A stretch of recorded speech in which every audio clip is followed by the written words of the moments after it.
Dhaka central university নিয়ে তোমার মনে যত ধরনের প্রশ্ন আছে তা এই ভিডিওতে ক্লিয়ার হবে। রেজাল্ট পরবর্তী কাজ কি করতে হবে, সুযোগ সুবিধা কেমন, ভাই এখানে আসাটা আমার কেন জরুরি এবং এখানে আমার কি কি সুবিধা আছে এবং এখান থেকে আমার কেরিয়ারটা কী হবে, কোন সাবজেক্ট নিয়ে পড়লে ভালো হবে, এই যত ধরনের প্রশ্ন আছে, সাবজেক্ট চয়েস কীভাবে দিতে হবে, সব কিছু নিয়ে এই এক ভিডিওতে আলোচনা হবে। এবং যেটা আমি এতটুকু এনশিওর করতে পারি এটা তুমি কোথাও পাবে না। তো ভাইয়া এই ভিডিওটা দেখাটা তোমার জন্য খুবই গুরুত্বপূর্ণ এবং পুরো ভিডিওটা প্রথম থেকে শেষ পর্যন্ত দেখবা। কোনো কোশ্চেন থাকলে কমেন্ট করে ভাইদেরকে অবশ্যই জানাবে। তো প্রথমত ভাইয়া, ঢাকা সেন্ট্রাল ইউনিভার্সিটিতে রেজাল্ট কবে দিবে, রেজাল্ট কবে দিবে এটা হচ্ছে বিষয়। রেজাল্ট অলরেডি তোমাদের আজকের দিয়ে দিছে, রেজাল্ট দিয়ে দিছে অলরেডি। কাটমার্ক কত হতে পারে এই বছর বা প্রতি বছরই দেখা যায় কাটমার্কটা সাধারণত প্রশ্নের উপর ডিপেন্ড করে। তবে 45 থেকে 50-এর মধ্যে যারা রয়েছে তারা নিশ্চিত সাবজেক্ট পাবে। তবে পাস করলেই তুমি সাবজেক্ট পাওয়ার পসিবিলিটি এখানে রাখবে। তো এই জন্য যারা পাস করবে তারা অবশ্যই সাবজেক্ট দিবা। প্রশ্নের ধরনটা কেমন, এই বছর মানে এই বিগত বছর থেকে কাট মার্কিংটা শুরু হয়েছে, কাট মার্ক 0.25 এবং প্রশ্নের ধরনটা একটু স্ট্যান্ডার্ড হওয়া শুরু করেছে, আরও হবে যখন প্রশাসনিক কাঠামো দাঁড়িয়ে যাবে। তো ভাইয়া চান্স হবে কিনা ওই যে অলরেডি বলে দিয়েছি, তুমি যদি পাস করো, হ্যাঁ এই বছরের প্রেক্ষাপটে তুমি যদি পাস করো ইনশাল্লাহ চান্স হওয়ার পসিবিলিটি 90%। তো এরপরে ভাইয়া রয়েছে কত সিরিয়াল পর্যন্ত যাবে, আমি কত সিরিয়ালে চান্স পাবো। আমি 6500 পর্যন্ত আমার সিরিয়াল রয়েছে, আমি 7000-এর রয়েছে সিরিয়াল, আমি কি চান্স পাবো?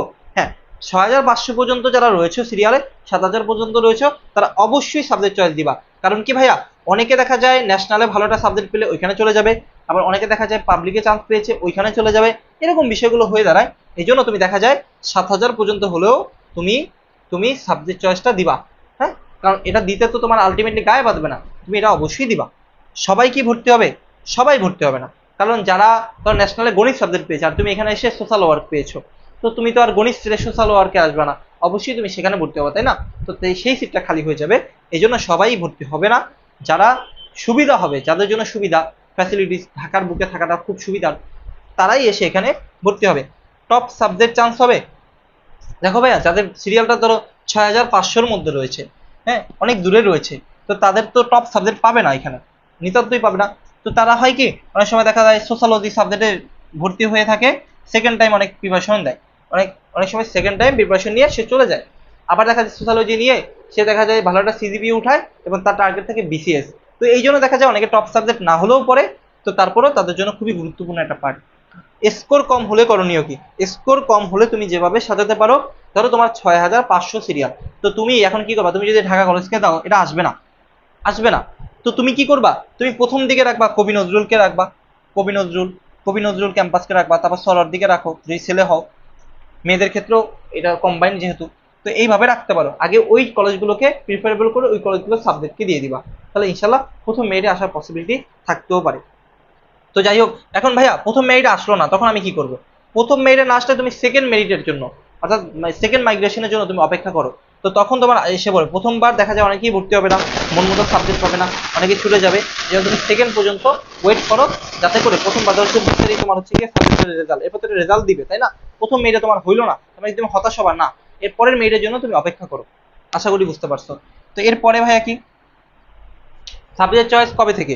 আমি অলরেডি বলেছি সাবজেক্ট চয়েসটা হচ্ছে গিয়ে এই বছরের প্রেক্ষাপটে প্রতি বছরই কন্টিনিউয়াসলি তোমার 4 থেকে 5 দিনের মধ্যে তোমার এই সাবজেক্ট চয়েসটা শুরু হয়। তো সেই প্রেক্ষাপটে 24 জুলাই এই বছরটা হতে পারে। কোন ক্যাম্পাস ভালো, দেখো কোন ক্যাম্পাস ভালো এটা বলতে আসলে বোঝায় যে ঐতিহ্যের দিক থেকে বা পুরানো ক্যাম্পাসগুলো প্রত্যেকটাই পুরানো ক্যাম্পাস। তো কোন ক্যাম্পাস বলো? অবভিয়াসলি ছেলেদের জন্য ঢাকা কলেজ, তিতুমির, হ্যাঁ এটা বিশাল বড়। বাংলা কলেজ ক্যাম্পাসগুলো মোটামুটি মাঠ আছে, সেন্ট্রাল ফিল্ড আছে এবং প্রাকৃতিক দিক থেকে অনেক সুন্দর। এবং মেয়েদের জন্য ইডেন রয়েছে, ইডেনে যথেষ্ট স্পেস রয়েছে, জায়গা রয়েছে, হ্যাঁ ভালো মেয়েদের জন্য পরিবেশ। এবং তিতুমিরেও চাইলে তুমি দিতে পারো, বাংলা কলেজ ক্যাম্পাসও চাইলে তুমি দিতে পারো। তো সুযোগ সুবিধা কেমন? এবং এইখানে সুযোগ সুবিধা বলতে কি, যেমন ঢাকা কলেজ ক্যাম্পাসে তোমার হচ্ছে অনেকগুলো হল রয়েছে, পরিবহন সুবিধা রয়েছে, তোমাদের আবার এই বছর 14টা বাস যুক্ত হচ্ছে। তো এই যে নতুন করে কিছু মানে যুক্ত হচ্ছে, পাশাপাশি পরিবহন সুবিধা রয়েছে, তিতুমিরেও পরিবহন সুবিধা রয়েছে, ইডেনে রয়েছে, বাংলা ক্যাম্পাসে রয়েছে, হ্যাঁ অন্যান্য ক্যাম্পাসেও দু একটা করে পরিবহন সুবিধা যুক্ত হচ্ছে। এবং ইডেনে হল রয়েছে, তিতুমিরে হল রয়েছে, বাংলা কলেজ ক্যাম্পাসে হল রয়েছে, বাট অতটা ডেভেলপ না। তো যাই হোক, মাইগ্রেশন কি?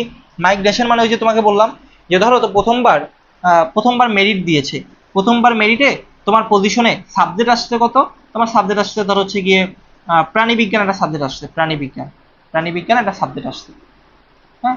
বাট এর উপরে দেখলা কি তোমার গণিত সাবজেক্টটা আছে, গণিত, তার মানে তোমার ইচ্ছা ছিল গণিতে পড়ার, কিন্তু তোমার আসছে প্রাণী বিজ্ঞান, তাই না?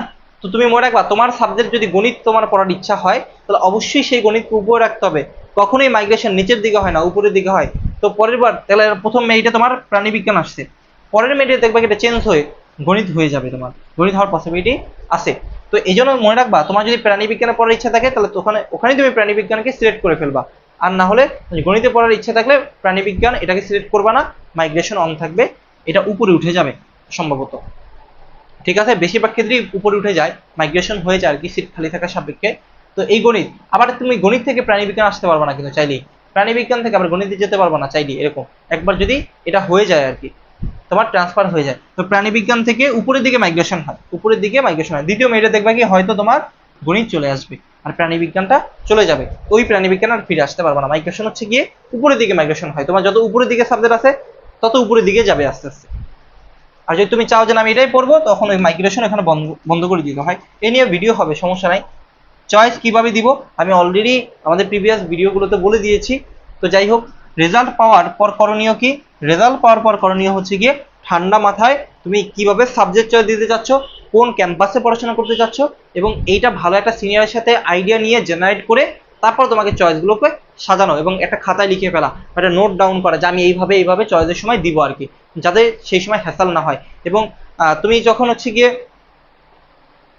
চয়েস দিতে চাচ্ছ তখন কিছু ডকুমেন্ট, যেমন তোমার পরীক্ষার অ্যাডমিট কার্ড, তারপর হচ্ছে গিয়ে তোমার কিছু ইনফরমেশন, এই তথ্যগুলোকে রেডি রাখবা আর কি।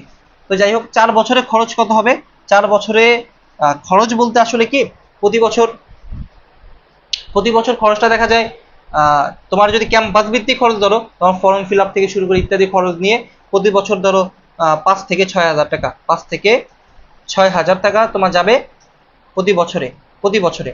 এবং ভর্তির সময় তোমার ধরো হচ্ছে গিয়ে 8 হাজার টাকার মতো যেতে পারে, সর্বমোট 8 হাজার টাকার মতো যেতে পারে ভর্তিতে, 8 হাজার টাকা। তো প্রতি বছর যদি 6 হাজার টাকা করে আমি ধরি তাহলে 4 6 24 হাজার, আর ওইখানে 8 হাজার, এটা যেতে পারে। এবং পাশাপাশি তোমাকে আবার ভর্তি হতে হয় প্রতি বছর, তো প্রতি বছর তোমার দেখা যায় 10 হাজার করে যেতে পারে, আনুমানিক 10 হাজার করে যেতে পারে। তাহলে প্রতি বছর যদি 10 হাজার হয়, প্রতি বছর 10 হাজার ইন্টু 4, তারপর হচ্ছে কি এটা 40 হাজার হবে, 40 হাজার। আর তোমার দেখা গেল ভর্তির সময় 8 হাজার, মোট 48 হাজার, এবারে যদি 50 হাজার টাকা তোমার 4 বছরে তোমার গ্রাজুয়েশন কমপ্লিট করতে যাবে। এবং পাশাপাশি যারা এই ঢাকায় থেকে পড়াশোনা করবা, নিজের খরচ নিজে চালাবা, তাদের তো প্রতি মাসে 10 হাজার টাকা মোটামুটি খরচ আছে, তাই না? তো এইগুলো বিয়ার করতে হবে। তার মানে নিজের খরচ নিজে চালানোর জন্য কি উপায় আছে? হ্যাঁ, যারা হচ্ছে গিয়ে ধরো ভালো ক্যাম্পাস, যেমন ঢাকা কলেজ ক্যাম্পাস রয়েছে, এরপর হচ্ছে তিতুমির রয়েছে, ইডেন রয়েছে, এরা খুব অনায়াসেই মেইন এরিয়ার মধ্যে তো রয়েছে, তো এরা খুব অনায়াসেই হচ্ছে গিয়ে তোমার টিউশন পেয়ে যাবা। এবং টিউশন পাওয়ার জন্য তোমাকে বিভিন্ন টিউশন মিডিয়ার সাথে যুক্ত হতে হবে, সিনিয়রদের সাথে কমিউনিকেশন করতে হবে, প্রথম 6 মাস চলার জন্য একটু কষ্ট হবে, মেনে নিতে হবে, কিছু করার নাই আসলে, সেরকম ব্যাকআপ তোমার রাখতে হবে। তো তারপর হচ্ছে গিয়ে বিভিন্ন টিউশন মিডিয়ার সাথে যুক্ত হয়, বিভিন্ন তোমার হচ্ছে গিয়ে এক্সট্রা কারিকুলার অ্যাক্টিভিটিস, তারপর দেখা গেল পার্ট টাইম কিছু জব আছে, সেগুলো করার মাধ্যমে তুমি চাইলে তুমি তোমার নিজের খরচ নিজে চালাতে পারবা। তবে একটু কমিউনিকেশনটা বাড়াতে হবে, একটু চৌকুস হতে হবে, চালাক চতুর হতে হবে, তাহলে কিন্তু হবে না। ঢাকা শহরে চালাক চতুর না হলে কিছুই হয় না আসলে। তবে ঢাকায় থাকার একটা প্লাস পয়েন্ট রয়েছে, ভালো জায়গায় তুমি থাকতে হলে, ভালো পরিবেশে তুমি যদি থাকো, ইনশাল্লাহ তুমি ভালো কিছু মানুষের সাথে যদি ওঠা বসা করতে পারো, তোমার কমিউনিকেশন স্কিলটা বাড়বে এবং এটা তোমার লাইফের জন্য খুবই গুরুত্বপূর্ণ হয়ে দাঁড়াবে। এবং যারা মফস্বল শহর থেকে পড়াশোনা করতেছে তাদের সাথে তোমার একটা পার্থক্য তৈরি হবে এবং তুমি একটু হলেও তাদের থেকে এগিয়ে থাকবা। তো এই বিষয়গুলো তোমার চাকরির জীবনে ইম্প্যাক্ট করবে, আশা করি বুঝতে পারছো। এবং ঢাকা সেন্ট্রাল ইউনিভার্সিটি যেহেতু একটা পাবলিক বিশ্ববিদ্যালয়, এবং এখান থেকে আস্তে আস্তে আস্তে আস্তে রিসার্চ গবেষণা ইত্যাদি এখান থেকে তো বাজেট পাওয়া শুরু করেছে, ইনশাল্লাহ সামনেও আরো ভালো কিছু হয়তো এখান থেকে হবে। তো তাই তোমরা নির্দ্বিধায় ঢাকা সেন্ট্রাল ইউনিভার্সিটিতে ভর্তি হতে পারো। আগে মেবি সেশন জট ছিল, এখন সেশন জটটা আহামরি নাই, তো সেশন জট কেটে গিয়েছে, পরীক্ষার সময় মতো হচ্ছে, আরো হয়তো সামনে প্রশাসনিক দিক আঁকাবে, কেটে যাবে। এই জন্য নিশ্চিন্তে তোমরা ভর্তি হতে পারো। এবং অভিভাবক যারা রয়েছেন, আপনার সন্তানকে ভালো একটা পরিবেশে পাঠানোর আগে অবশ্যই আপনারা সবকিছু খোঁজ খবর নিবেন।